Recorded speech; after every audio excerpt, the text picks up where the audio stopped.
Ayan o. Ano lang ito na atang? Ubos. Nam. Walaw. Ubos mga boss. Ubos. So ito mga boss. Yung project natin ngayon. Truck ng barangay ito mga boss.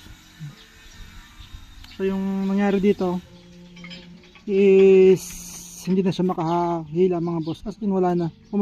Nangamoy na yung lining niya. So ang operation nito, papalit tayo ng lining mga boss. Yan. Yung dati, pinagbaklas natin silang dalawa para mas madali na natin gawin mamaya. Yan.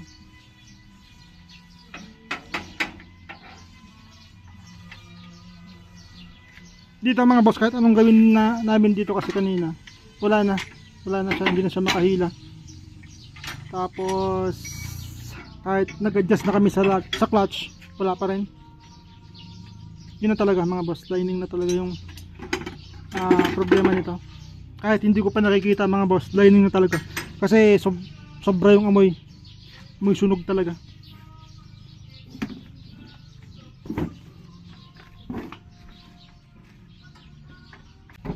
Ito na, makikita natin yung lining kung anong nangyari.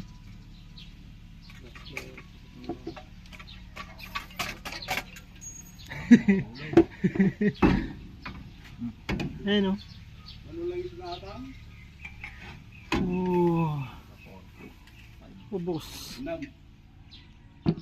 Walaw. Ubos mga boss. Ubos. Nam. Ano?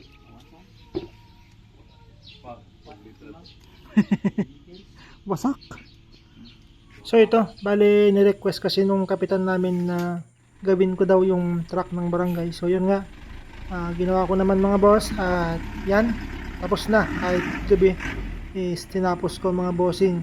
Na road test na rin namin ito ng medyo malayo-layo. At lahat ng naging problema nito is okay na ito mga bossing. At pwede na ulit itong itrabaho, bumiyahe mga boss. Ayan, so hanggang dito lang mga boss. At maraming salamat. God bless mga bossing. God bless.